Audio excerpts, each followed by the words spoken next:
Fluminense e Internacional, na verdade é Internacional e Fluminense. O jogo é lá no Beira-Rio, não é um jogo simples e o Fluminense precisa da vitória dados os resultados do sábado. Vamos falar sobre todo esse jogo e tudo sobre esse jogo depois da vinheta de pré-jogo.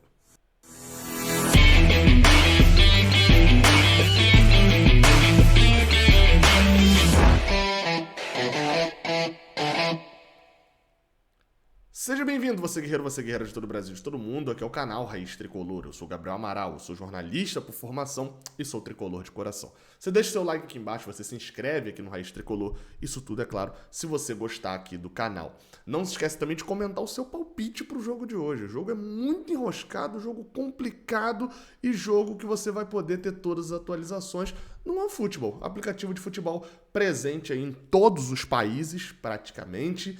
E, claro, que você pode fazer o download com um clique aqui embaixo na descrição ou com uma abertura de câmera aqui do lado.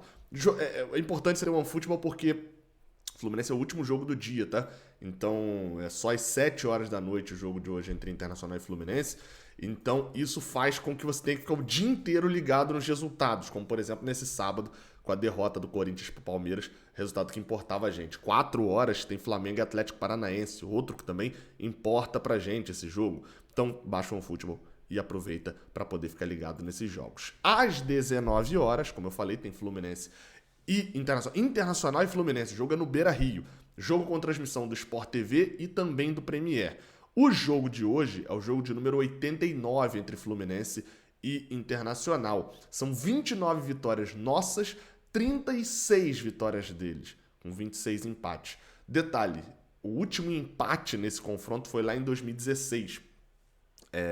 De lá pra cá foram 10 jogos, foram 4 vitórias nossas e 6 derrotas. Jogos de tudo quanto é tipo, a gente tomou 3-0 no Maracanã, a gente virou lá com um gol de Caio Paulista, a gente venceu de virada aqui também com 2 gols de Nenê, já teve jogo de tudo quanto é tipo, já teve jogo que Ganso arrebentou e a gente tomou a virada por causa de Wellington, teve um monte de jogo já diferente, enfim, então fica aí a curiosidade, né, sobre esse confronto. Vamos passar para a parte em que a gente fala desse jogo atual, né? Bem, e essa é a parte agora em que eu dou um contexto ali geral do jogo. O sábado mostrou um pouco da realidade. Para quem não tá sabendo, o Palmeiras de fato é imparável, né? Ou está imparável. O Palmeiras ganhou do Corinthians por 1-0, abriu 10 pontos de diferença pro Fluminense. Neste momento o Fluminense ainda não jogou. Se o Fluminense, que já tem 13 jogos de invencibilidade, sendo desses 13, 10 vitórias, então não é aquela invencibilidade mentirosa, ganhar o Internacional fora de casa, no Beira-Rio, ainda vai ficar 7 pontos atrás do Palmeiras e não vai diminuir 1 ponto nessa rodada. É complicado, até porque o jogo contra o Internacional é o inverso do jogo contra o Cuiabá. Não entendeu? Cuiabá em casa, né? Eu falei isso no último vídeo de pré-jogo.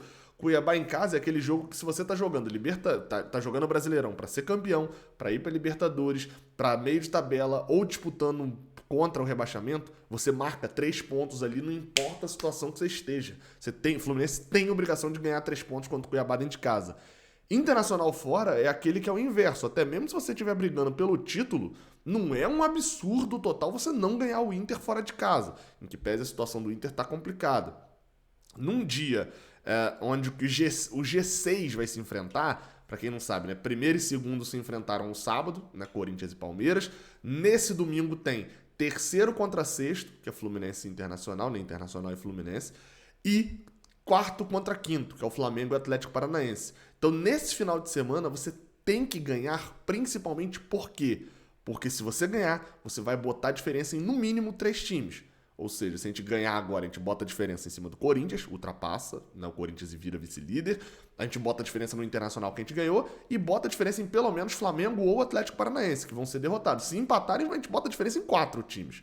Então, é um final de semana para se afirmar muito como um time superior a esses 4. Mas é complicado, né? Porque vencendo, a gente é vice-líder. Passa, o Corinthians tem 1 ponto à frente da gente. Mesmo se a gente empatar, a gente já passa o Corinthians, né? Mas vencendo, a gente bota 2 pontos no Corinthians e segue como o único time ali, candidato real em pontuação e em futebol a tentar bater no Palmeiras. Perdendo, a gente fica muito para trás. Empatando, a gente passa o Corinthians ainda, mas provavelmente a gente perde a posição para quem ganhar de Atlético e Flamengo. A derrota dá um baquezinho legal, enfim, e mostra que a nossa briga vai ser G4 mesmo. Até mesmo para G4 é complicado, né? Eu vou falar disso mais no pós-rodada, né? No resumão da rodada. Não complicado que eu digo é que tem disputa, né? Porque na verdade hoje o Campeonato Brasileiro é Palmeiras é o virtual campeão, com Corinthians, Fluminense, Atlético Paranaense e Flamengo, olhando para a Libertadores, mas um mínimo de esperança de título. Enfim, vamos ver como é que vai ser. O Fluminense define o seu caminho hoje nesse jogo no Beira-Rio. Vai ser fácil de ganhar, vai ser difícil de ganhar? A gente vai falar um pouco disso agora no Bola em Campo. Tá? Bola em Campo tá na área e a gente toca nesse assunto vitória, toca no assunto desfalque, na verdade. Fernando Diniz terá alguns probleminhas para essa partida. Deixa eu afastar aqui para o canto, porque eu vou botar a escalação na tela. Na verdade, probleminhas, leia-se Nonato, né? Temos a volta de alguns jogadores, vou ler a escalação provável aqui, que é com Fábio, Samuel Xavier, Nino, Manuel e Caio Paulista de volta à lateral esquerda. Comentando sobre Caio Paulista e a lateral esquerda. Pineda foi muito mal, né, na partida, foi vaiado, tem todos os seus problemas, não vou entrar nesse assunto aqui, mas é um fato de que Pineda não roubou a vaga, né, não fez o suficiente para roubar a vaga de Caio Paulista. Mas, o que a gente pode afirmar sobre a lateral esquerda? Quem poderia roubar a vaga é Cris Silva, que entrou muito bem contra o Cuiabá, mas jogou muito pouco. Eu acho que Cris Silva, com aquela entrada dele, conseguiu roubar a vaga no banco.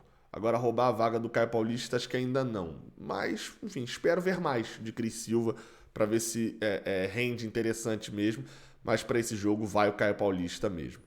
André, voltando, né, depois de suspensão, com Martinelli ao seu lado. Ou não, enfim, não sabemos. Nonato, que eu, nos vídeos atrás, acho que o jogo contra o Santos, se eu não me engano, eu falei que ele precisava, ele tinha ganhado a briga, ele era o titular dessa posição, mas precisava ter sequência. Ele teve sequência, veio bem, mas está fora por causa de contrato, né?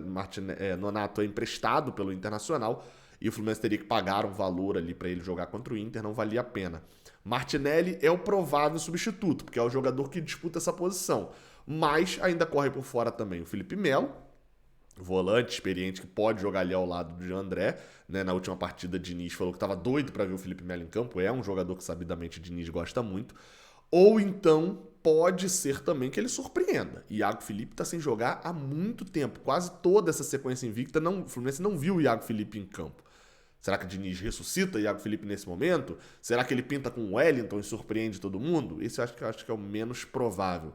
Ou pode pintar uma surpresa geral, ele botar um Natan, botar um time muito pra cima. Não sei, Fernando Diniz a gente nunca pode cravar nada não. Mas o provável, normal, seria Martinelli. E aí o quarteto ofensivo com John Arias, Paulo Henrique Ganso, Matheus Martins e Germancano. Esse acho que é um pouco mais óbvio, mas novamente, com Fernando Diniz a gente nunca pode cravar nada 100%, né? No vídeo de ontem, pra quem não sabe, a maioria dos jogos agora eu vou tentar fazer isso, tá? Ao invés de trazer aquela opinião do jornalista, enfim, ou do influenciador que cobre o time adversário, principalmente jornalistas, tenho focado muito nos jornalistas, que cobre o time adversário aqui dentro do pré-jogo, eu trago um vídeo no dia anterior. Fiz isso lá com o Santos, uma espécie de piloto, né, ali com o Felipe Noronha, né, deu 20 Santos, contra o Cuiabá não tinha ninguém para poder fazer, e contra o Internacional fiz com o Juliano Machado, que é da Rádio Inferno, né, que cobre o Internacional, transmite os jogos, e ele trouxe muita informação, cara, sobre o clima do Inter. O clima do Inter tá péssimo. Edenilson, que vocês estão vendo aí fora da partida por um edema no joelho, visivelmente não tem mais clima no Internacional. O Internacional tomou 3-0 do Fortaleza na semana passada, com um a mais desde os 20, 30 minutos do primeiro tempo. Tava 0-0 e ele tomou os 3 gols e foi massacrado pelo Fortaleza no Castelão com um a mais. Foi eliminado pelo Melgar do Peru nas quartas de final da Copa Sul-Americana, ou seja, há 3 fases da final, nos pênaltis, dentro do Beira-Rio na quinta-feira. Então, assim, é um cenário de terra arrasada no Internacional. Mano Menezes não tem tanta moral, assim, já como tinha, por exemplo, quando a gente o enfrentou no primeiro turno e eles ganharam aqui no Rio de Janeiro. O Juliano ontem, ele deixou 2 coisas muito claras, que eu acho que a gente pode trazer para cá rapidinho, de problemas do Internacional. O lado direito de defesa e os contra-ataques. A gente sabe que o Fluminense contra-ataca pouco. O Fluminense não é um time de contra-ataque. O que quer dizer um time de contra-ataque? Um time que dá a bola para o adversário e quando não tem a bola sai muito rápido. O Fluminense não. Normalmente ele sai tocando um pouco mais lento. Não tem a transição tão lenta mais, mas sai tocando um pouco mais lento para poder atrair o time adversário, subir a marcação e aí sim ele fazer um ataque rápido, mas não necessariamente um contra-ataque. A questão é o seguinte: de vez em quando a gente atrai a marcação e consegue fazer esse ataque rápido e o nosso lado direito é um lado muito efetivo. Quando eu disse lado direito aqui, eu quis dizer o lado esquerdo do Internacional, né? O nosso lado direito do ataque.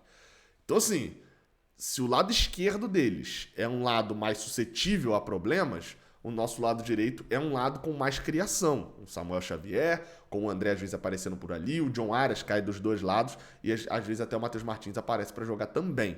Então pode dar bom por aí. Outro ponto positivo também para o Fluminense dentro dessa partida é a torcida do Internacional. Não deve ser um bom público no Beira-Rio e o público que vai ainda deve ir disposto a reclamar. Então esse é o melhor cenário para o Fluminense, que normalmente tende a começar ali com 10, 15 minutos de um futebol avassalador, gastando uma energia que prejudica o time na reta final do primeiro tempo, mas tem dado frutos.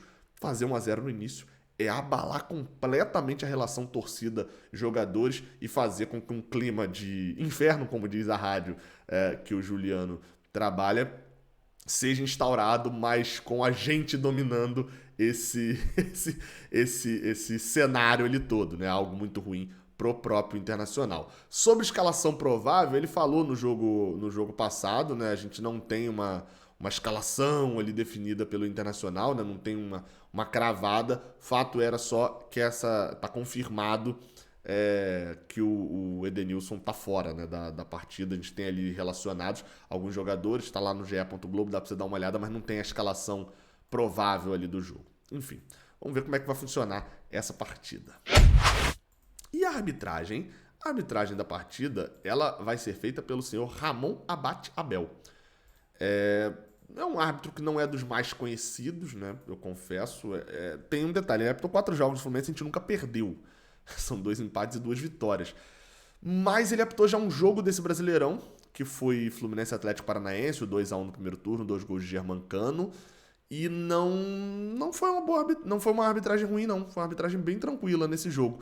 Ele tem uma mancha ali, que é aquele jogo contra o Cuiabá, no ano passado, lá na Arena Pantanal, que ele vai ao VAR para poder anular aquele gol de Nonato, com o Caio Paulista sentado, que muita gente fala que não atrapalhou o Walter e tal. Eu até hoje não tenho uma opinião 100% firmada, e nessa semana teve outra polêmica dessa, né? Anularam o gol do Estudiantes contra o Atlético Paranaense numa situação parecida, enfim. Mas foi ele o árbitro. Mas faz um ano, né? Foi um lance só. Não tenho muita opinião ainda sobre o Ramon Abate Abel como árbitro para poder definir se é bom, se é ruim. O histórico nosso, pelo menos, é bom, né? Falando especificamente de jogo de hoje, Germancano, né? Só para poder fechar aqui. São mais de 30 gols aí na temporada, algo que tem nos deixado muito felizes, e que é uma das certezas que a gente tem de que o apito inicial, o apito final vai acontecer. Apito final a gente nem tem tanta certeza, né? Mais certeza do que isso tudo, na verdade, é que sairá um gol de Germancano pelo Fluminense. Tem voado muito, tem sido um jogador extremamente importante, e eu falo pouco dele no pré-jogo, porque é uma coisa tão que vem acontecendo, tão boa assim, que eu acabo destacando pouco. Mas Germancano, que jogador, artilheiro do Brasileirão, e se a zaga do Inter der mole, ele vai cravar. Após a partida, o jogo começa às 7, então às 9 eu tô aqui online para fazer o pós-jogo. Beleza? Tamo junto, até a próxima. Valeu.